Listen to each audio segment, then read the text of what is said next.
comprises of arrangements of new material for a big band performance, a DVD and sound recording in front of a live audience, filming of a documentary, and a compilation of music scores in book form. Well, that's well-known broadcaster and jazz aficionado Ike Phahla's initiative titled Jazz Giants Project, and follows the successful recordings of the same initiative by Feya, Faku and Wyatt in 2014. Well, this time around, the project features pianist Andile Yenana and saxophonist Khaya Mahlangu. CEO of Collaboration Concepts Production, Ndade Ike Phaahla, joins us in studio to tell us all about the Jazz Giants projects. And Ndade, it's great to have you here. Thank you so much for coming. Thanks for the invitation. I want to take us through the entire concept of having these jazz giants honored in the way that you do, and what the inspiration for that was. I think it's also a pleasure to come after Johnny Magwa's story. Yes, yes. You know, it's important for us to leave a legacy for forthcoming generations. And what inspired this was I had the opportunity to travel quite a lot and also meet some of the great jazz giants. Professor Hotep Idris Galeta is one of those. And they would regale you with stories. And when you try and Google their biographies, you find that there is not much that is being said about them and documented about them. And so the idea was planted, and that was way back in the early 2000s.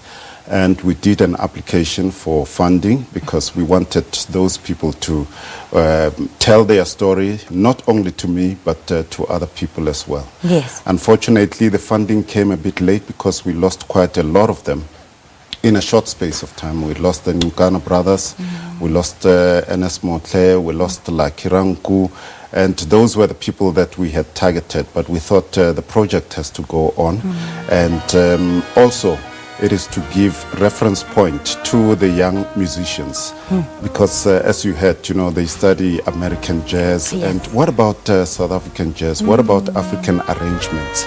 And that is where the idea came from.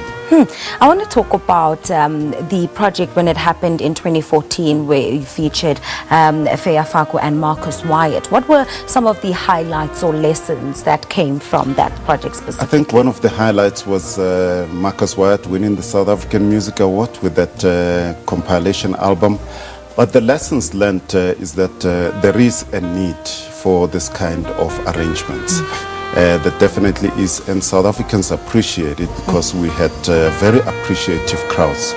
Feya, Faku performed for 2 nights at the M1 studios here at the SABC, and on both nights we had quite a sizable amount of people. And the dedication of musicians when they get themselves immersed in this kind of projects, I think they don't get enough opportunity that will test their artistic abilities.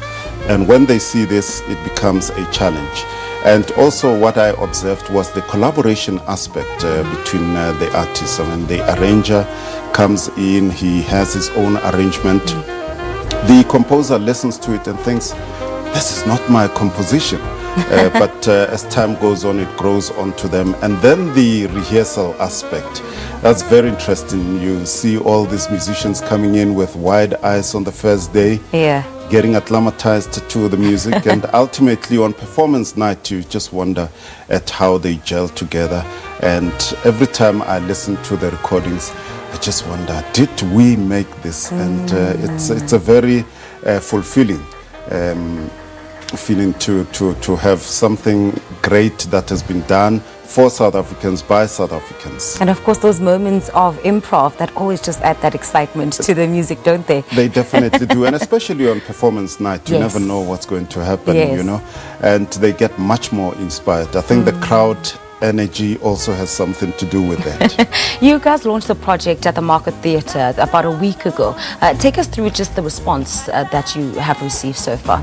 Very satisfactory. We've got great reviews. Khaya Mahlangu was on Friday And what I liked about Khaya, who is also, by the way, involved with the Johnny Mekwa School, they are recording an album currently that he is co-producing with Steve, is that he had youngsters on his band, and those youngsters were just looking forward to the performance.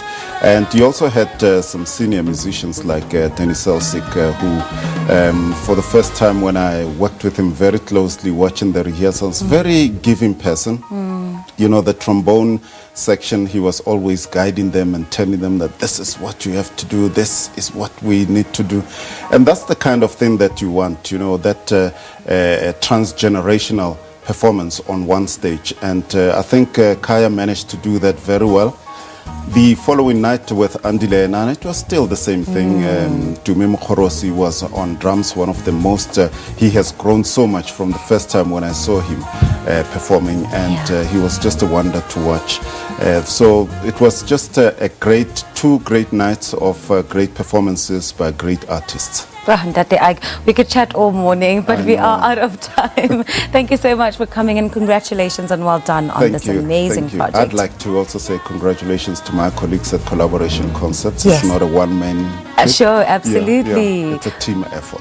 Oh, thank you so much for that vote of appreciation to them as well.